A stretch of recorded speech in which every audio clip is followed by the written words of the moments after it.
Wherever you go, whatever you do, throw a little at it. Omax, Vest and Briefs.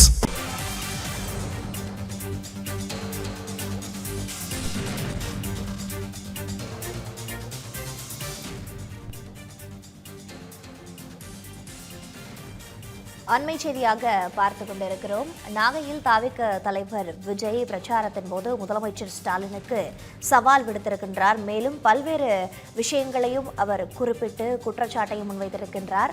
அதை தொடர்ந்து நம் நேரலையாகவும் பார்த்து வந்தோம். இது தொடர்பான மேலும் விவாதத்தோடு இணைப்பில் இருக்கிறார் எமது மூத்த செய்தியாளர் ஜோ மகேஸ்வரன். ஜோ மகேஸ்வரன், இனி உங்களிடம் நீங்கள் தொடரலாம். நன்றி. விஜயின் இந்த நாகை பிரச்சாரம் என்பது நேரடியாக திமுகவுக்கு சவாலாகத்தான் விட்டிருக்கார். பேசிய குறைந்த நேரமாக இருந்தாலும் பிரச்சாரத்திற்கு இவ்வளவு கட்டுப்பாடுகள், ஒரு சொத்தையான காரணங்களை சொல்லி எதற்கெடுத்தாலும் அனுமதி மறுக்கிறீங்க. நான் இந்த பஸ்ல வரேன், இந்த பஸ்ஸுக்குள்ளே இருக்கணும், இந்த அளவுக்கு தான் கையை தூக்கி மக்களை கையசைக்க வேண்டும் என்பதெல்லாம் ரொம்ப வேடிக்கையான காமெடியான கட்டுப்பாடுகளை விதிக்கிறாங்க. இப்ப இதே போன்ற ஒரு கட்டுப்பாடை பிறருக்கு நீங்க விதிப்பீங்களா? அப்ப நான் ஒரு சாதாரண நபர் அல்ல, நான் ஒரு மக்கள் சக்தியினுடைய பிரதிநிதியாக இருக்கிறேன் என்றெல்லாம் பேசுற விஜய் திருச்சியும் சரி, அரியலூரும் சரி, இப்ப இங்க நாகையும் சரி, திமுக அந்த ஆட்சி காலத்துல இதெல்லாம் செய்வோம்னு சொன்னாங்களே, செஞ்சீங்களா?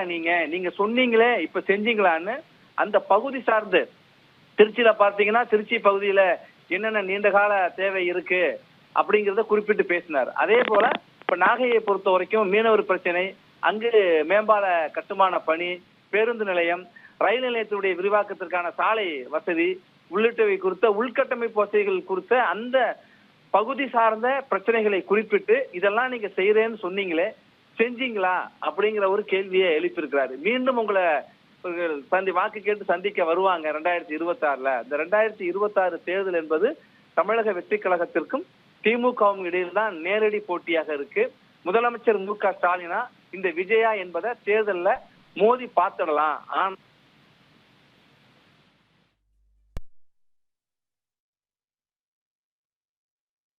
ஏன் நீங்க அச்சத்துல இருக்கீங்களே, உங்களுடைய அச்சத்துடைய வெளிப்பாடு தான்.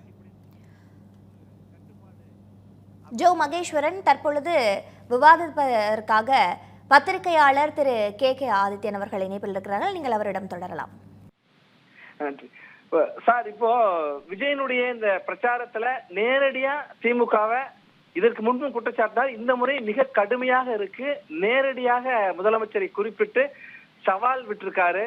இன்னும் கடுமையாக, நான் உழைச்சி சம்பாதிச்சிருக்கேன், ஆனா நீங்க அப்படி இல்ல, கொள்கையை காட்டி குடும்பத்துக்காக கொள்ளையடிச்சு வச்சிருக்கீங்க அப்படின்னு முதலமைச்சரை நேரடியா குற்றம் சாட்டி இருக்கிறாரு. அரசின் மீதான விமர்சனத்தை இன்னும் கடுமையாக்கிருக்காரு. எதை வெளிப்படுத்துகிறது விஜயனுடைய இந்த நேரடி சவாலும் பிரச்சாரமும்? அதாவது தமிழக வெற்றி கழக தலைவர் விஜய் முதல் கட்ட பிரச்சாரம் திருச்சியில் இந்த அளவுக்கு நல்ல பெரிய அளவில் கூட்டம், மக்கள் கூட்டம் இருந்துச்சு. ஆனாலும் இந்த அளவுக்கு கடுமையாக தாக்கலை, சரியா பேச முடியல அவரால். மைக்கு பிரச்சனை இருந்தாலும் இந்த இடம் எல்லாம் கரெக்டா ப்ரிப்பேர் பண்ணிட்டு பேசுறாரு. இன்னொன்னு, அவர் இருந்த இடம் தஞ்சை, அவங்க கலைஞரோட பிறந்த ஊர், ஸ்டாலினோட பிறந்த ஊர், அதெல்லாம் குறிப்பிட்டு பேசியிருக்கிறாரு. மீனவர் பிரச்சனையை பத்தி பேசியிருக்காரு. அதே மாதிரி மத்திய அரசையும் ஈழ பிரச்சனையை பத்தியும் பேசியிருக்காரு. ஈழ பிரச்சனை பத்திலாம் பாச தலைவன் எல்லாம் சொல்லியிருக்காரு அவரு. ஆனா இதெல்லாம் கடந்து தமிழ்நாடு வந்துட்டு, இந்த அரசியல்லாம் கடந்து இன்னும் பழைய இதை தான் அவர் எடுத்திருக்காரு. ஆனா முக்கியமானது வெளிநாட்டு முதலீடை பத்தி பேசியிருக்காரு. அது உங்க முதலீடா, இங்கே நீங்க போய் முதலீடு பண்ண, குடும்பத்துக்கு முதலீடு பண்ணீங்களா அப்படிலாம் அது கேட்கறாரு. டைரக்டா அது மட்டும் இல்லாமல் நீங்க சொன்ன மாதிரி நேரடி போட்டின்னு சொல்லியிருக்காருல்ல, எனக்கும் ஸ்டாலின் தான். இது என்ன காட்டுன்னா, வழக்கமா அந்த மாதிரி அரசியல்ல இருக்கிறவங்க யாரு ஃபர்ஸ்ட் எனிமிங்கிறத பிக் பண்ணுவாங்க. அவங்க யார் டாப்ல இருப்பாங்களோ அவங்கள தான் பிக் பண்ணுவாங்க. அந்த ஆங்கிள் தான் ஒரு விஜய் இருக்காரு. இதனால என்னன்னா, மற்ற போட்டியாளர்கள் அதிமுக, பாஜக, மற்ற அணி, சீமான், இவங்கெல்லாம் என்ன பண்ண போறாங்கன்னு தெரியல. ஏன்னா அவங்க இந்த அளவுக்கு இறங்கி வராங்களா அப்படின்னு தெரியல. ஒண்ணு. ரெண்டாவது, அவர் களத்தில் விஜய்ன்னு சொல்லி போட்டுட்டு இருக்காங்க. அவர் ஏற்கனவே 14 வருஷம் இந்த பகுதி வந்தாலும் சொன்னா கூட அவங்களோட கட்சி களத்துல என்ன செஞ்சுன்னு யாருக்கும் தெரியல. வந்தாங்க, நிர்வாகி போட்டாங்க, மாநாடு நடத்துறாங்க, பிரச்சாரம். இதுதான் நடக்கவில்லையே. மக்கள் பிரச்சனைக்காக இறங்கி எங்க போறாங்கனாங்களே, ஏதாவது பண்ணாங்களா? ஒன்றும் இல்லை. ஆனாலும் அவரு இது வந்து தேர்தல் பிரச்சாரங்கள்ல எனக்கும் ஸ்டாலின் தான் நேரடி போட்டி அப்படின்னு சொல்லிட்டு வேற அந்த அளவுக்கு போட்டி கொடுக்குற அளவுக்கு அவர் கட்சி இன்னும் ஸ்ட்ராங் பண்ணிட்டாரா, பூத் கமிட்டி போட்டாரா, அதெல்லாம் ஒன்றும் தெரிஞ்சு 8 மாதம் டைம் இருக்கு. இதனால அதெல்லாம் அவர் எப்படி பண்ண போறாருன்னு ஒன்றும் தெரியல. ஆனா பிரச்சார ஆங்கிள் வந்து முன்னிலையில இருக்க. ஏன்னா அவருக்கு எடுத்தவுடனே ஒரு கட்சி வளர்ந்து தொண்டைகளை மையப்படுத்தி அவங்களுக்கு கருத்துக்கெல்லாம் சொல்லி கொள்கை சொல்லி வளர்ந்து வர்ற நிலைமையில வளர்ந்து கஷ்டப்பட்டு வரும்போது இவர் எடுத்த உடனே அவர் அரசியல் ஆலோசகர், தனி விமானம், இப்பெல்லாம் ஒரு பெரிய பந்தாவோட வந்திருக்காரு. இது வந்து ஒரு அதாவது மேல இருந்து குதிக்கிற மாதிரி வந்து நிற்கிறாரு. இது வந்து இந்த காலத்துல ஒருவேளை இந்த டிஜிட்டல் யுகத்துக்கு இப்படி அரசியலோ எல்லாம் இப்படிதான் இருப்பாங்களா அப்படின்னு மக்கள் ஒருவேளை அதை இது பண்ணலாம். ஏன்னா அவரை வந்து ஒரு டாப் ஸ்டார், சூப்பர் ஸ்டாருக்கு பிறகு ஒரு பெரிய ஸ்டாரா இருக்கிறவர். அந்த இமேஜே தான் மக்கள் நினைச்சிட்டு இருக்காங்க. பட் அரசியலுக்குன்னு வரும்போது தான் அவருடைய இமேஜ் எப்படி மாறும் இனிமேதான் பார்க்கணும். ஏன்னா ஆனாலும் அவரு துணிச்சலாக பேசுறாரு, அதை துணிச்சலாக வரவேற்கணும். ஏன்னா எடுத்தவொடனே ஸ்டாலினை எதிர்த்து பேசுறாரு, நேரடி போட்டிங்கிறாரு, அந்த மாதிரிலாம் பேச அந்த ஸ்டாலின் வரவேற்று தான் ஆகணும். சார் இப்ப விஜயனுடைய பேச்சுல இன்னொன்னையும் பார்க்கலாமா சார்? 72க்கு பிறகு திமுகவுக்கு எதிர்ப்பு என்பது ஒரு நிலையான ஒரு வாக்கு வங்கியை கொண்டதா இருக்கிறதா விமர்சகர்கள் சொல்றாங்க.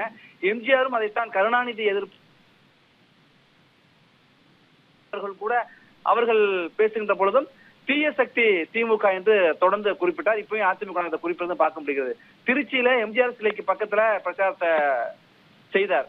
இன்னைக்கு அண்ணா சிலைக்கு பக்கத்துல பிரச்சாரத்தை செய்கிறார். அப்ப இந்த திமுக எதிர்ப்பு வாக்குகளை முழுமையாக தன் பக்கம் ஈர்ப்பதற்கும் அதிமுக அல்லது எம்ஜிஆர் ஜெயலலிதா விசுவாசிகளுடைய வாக்குகளை பெறுவதற்கான ஒரு நோக்கமாகவும் இலக்காகவும் இருக்கு அந்த பேச்சு. ஆமா, அதாவது இப்ப அண்ணாவுடைய பேரறிஞர் அண்ணா தான் இந்த கட்சியோட நிறுவன திமுக. அதாவது தன்னுடைய கொள்கை தலைவரா இப்ப எடுத்துக்கிட்டு 2வது கட்ட மாநாட்டில் இப்படி எடுத்துட்டு போனார். எம்ஜிஆரையும் அண்ணாவையும் எடுத்துட்டு வர்றாரு. ஏன்னா அவர் திராவிட இயக்கத்தை மாற்றாக தான் அடுத்த திராவிட இயக்க தலைவருங்கிறத காட்டுறதுக்காக அப்படி பேசுறாரு. எம்ஜிஆரை பொறுத்தவரை 2 திமுக கொள்கையெல்லாம் ஒண்ணுதான். ஆனா எம்ஜிஆர் கருணாநிதி தனிப்பட்ட முறையில் நேர் எதிர்ப்பு. அந்த எதிர்ப்பை இவர் கையில் எடுக்கிற மாதிரி அவரு பண்ற அந்த அரசியலை. ஏன்னா அதிமுக வந்து இப்போ உள்ள அதிமுக எடப்பாடி அந்த அளவுக்கு எதிர்ப்பை வந்து கையில் எடுக்கல. திமுக காரங்க ஃபங்க்ஷனுக்கு போக மாட்டாங்க, அண்ணன் தம்பியா இருந்தாலும் போக மாட்டாங்க. இந்த மாதிரிலாம் ஒரு நிலம் வந்து ஜெயலலிதா காலம் வரைக்கும் இருந்துச்சு. ஒரு தம்பித்துறை எம்பி அவருடைய மகன் கல்யாணத்துக்கே கூட போக முடியாம போச்சு அடுத்த கூட்டணினால, காங்கிரஸ்னால. இந்த மாதிரி ஒரு நிலைமை இருந்து இப்ப அதை மீண்டும் அது மாதிரி ஒரு தனிப்பட்ட ஒரு வெறுப்பு அரசியல்னு சொல்றாங்க. அதை விட இவர் எதிர்ப்பு அரசியல் கூட மாத்திக்கலாம் அப்படி எடுத்து கொண்டு வர்றாரு. இந்த மாதிரி திமுகனாலே எதிர்ப்பு, நான் ஒரு ஆள் தான் இருக்கிறேன், பிஜேபிக்கிறான் அப்படி இல்லை, இப்ப அதிமுக அப்படி இல்லை.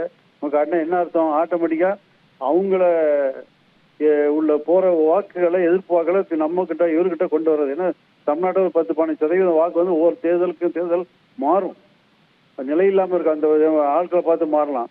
அந்த மாதிரி வாக்குகள் எல்லாம் தன் பக்கம் இழுத்து கொள்ளலான்னு ஒண்ணு நினைக்கிறாரு. ஒண்ணு. இன்னொன்னு, எதிரான எதிர்ப்பு முனையினுடைய முனை யாரு? ஈட்டி எதிர்ப்பு ஒரு ஈட்டினா அதுக்கு ஒரு முனை யாரு?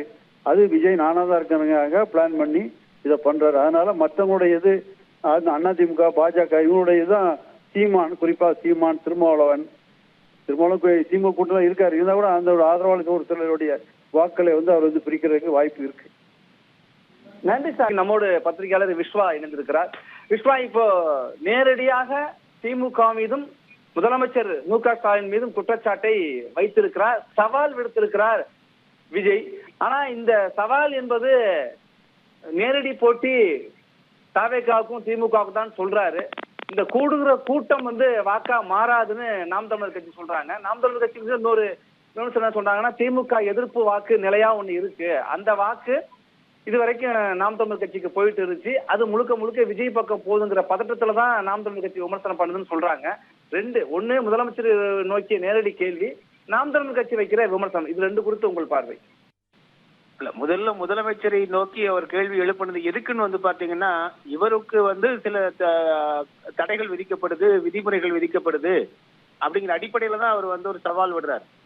மக்களுக்கான பிரச்சனைக்காகவோ இல்ல மக்களின் பிரச்சனைகளை நீங்க தீர்க்கல இத்தனை ஆண்டு காலமா, எடுத்துக்காட்டா 505 தேர்தல் வாக்குறுதிகளை 2021 கொடுத்த திமுக அதுல வந்து 200-250 வாக்குறுதிகளை கூட தாண்டல அப்படின்னு அதிமுக தரப்பிலும் சொல்லப்பட்டிருக்கு. அதே போல நடுநிலையான ஆய்வாளர்களும் சொல்றாங்க.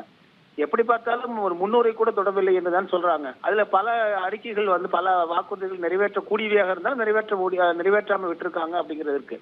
அதே போல மக்கள் பிரச்சனைகள் இன்னைக்கு வந்து மின்சார கட்டண பிரச்சனை, மக்களுக்கான வரி, மத்திய அரசு மாநில அரசு இரண்டுமே வந்து ஒரு வரிச்சுமை ஏற்றுவது, இது போன்ற பல்வேறு சிக்கல்களும் தொழில் ரீதியாகவும் மக்களுக்கு இருக்கிறத வந்து அதையும் சுட்டிக்காட்டி இதையெல்லாம் நீங்க சரி செய்ய திமுக தவறிவிட்டது அப்படின்னு சொல்லி சவால் விட்டிருந்தா அது ஒரு அரசியல் ரீதியான சவாலா பார்க்கலாம்.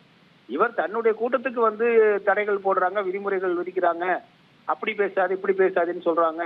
அதற்காக நான் வந்து ஒரு சவால் விடுவேன் அப்படிங்கிறது வந்து பாத்தீங்கன்னா இது ஒரு பர்சனலா எடுத்துட்டு பேசுறாருங்கிற மாதிரி தான் தெரியுது. ஒரு அரசியல் தலைவர் வந்து இதை தன்னுடைய கூட்டத்திற்கு வந்து அனுமதி மறுக்கக்கூடிய முதலமைச்சருக்கு ஒரு சவால் விடக்கூடியதா பார்க்கிறோம் நம்ம. அது சரியான ஒரு பார்வை அல்ல.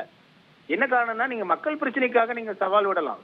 நீங்கள் என்ன செய்யணும் அப்படின்னா உங்கள் விதிமுறைகளை எல்லாம் நாங்கள் வந்து பின்பற்றி நாங்கள் வந்து நீங்கள் எங்களுக்கு விதிமுறையா நீங்கள் போடாதவாறு நாங்கள் சரியாக நடந்துட்டு போக வேண்டியதானே. எனவே அது வந்து தனிப்பட்ட ரீதியாக அவர் எடுத்து பேசுறாரு அப்படிங்கிற பார்வை தான், அந்த பார்வையை நம்ம பார்க்கிறோம். இரண்டாவது நீங்கள் கேட்டது நாம் தமிழர் கட்சிக்கு விஜயனுடைய வாக்கு நாம் தமிழர் கட்சிக்கு போகுமாங்கிற கேள்வி தானே கேட்டீங்க? ஆமா, அந்த கேள்விதான். அது என்னன்னா நீங்க அதுல இது மிக ஒரு தவறான பார்வையா நான் பார்க்கிறேன். என்ன காரணம்னா இன்று காலையில் கூட நம்ம இன்னொரு மூத்த பத்திரிகையாளர் இது குறித்து பேசிட்டு இருக்கும்போது அவர் தெளிவா நான் சொன்னேன். நாம் தமிழர் கட்சியினுடைய அந்த தம்பி தங்கைகள் என்பவர்கள் வழக்கமான அரசியல் கட்சியினுடைய தொண்டர்களை போல அல்ல.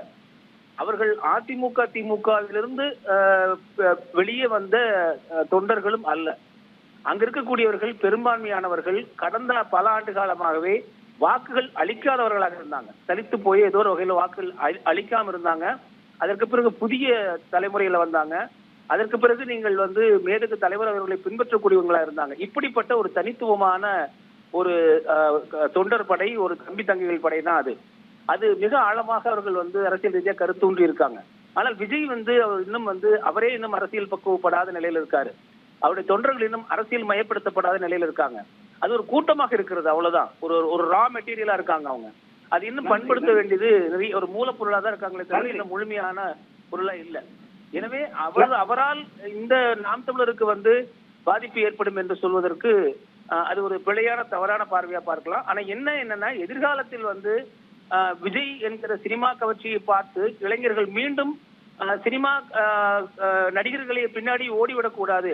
அப்படி ஓடும் போது நாம் தமிழர் கட்சியினுடைய தலைமை ஒருங்கிணைப்பாளர் திரு சீமான் போன்றவர்கள் எல்லாம் அரசியல் மயப்படுத்துகிற முயற்சியில் அந்த மாதிரி இளைஞர்கள் மீண்டும் மயங்கி அங்கே சென்றுவிடக்கூடாது என்கிற அந்த ஆதங்கமும் கோபமும் நாம் தமிழர் கட்சியிடம் இருப்பதை நான் பார்க்க முடிகிறது.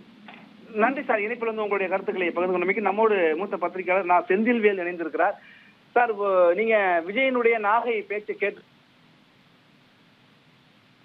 விதிக்கிறாங்க, பஸ்ஸுக்குள்ளேயே இருக்கணுங்கிறாங்க, திருச்சியில அரியலூர்ல கரண்டை கட் பண்றாங்க, திருச்சியில மைக் வயரை கட் பண்றாங்க, என்ன மிரட்டி பாக்குறீங்களா, இந்த மிரட்டிருக்கலாம் நான் அஞ்ச மாட்டேன் என்று நேரடியாக முதலமைச்சரை நோக்கிய கேள்வி கணைகளை வீசியிருக்கிறார், குற்றச்சாட்டுகளை முன்வைத்திருக்கிறார், நேரடியாக சவாலை இப்ப நாகையில முன்வைத்திருக்கிறார்.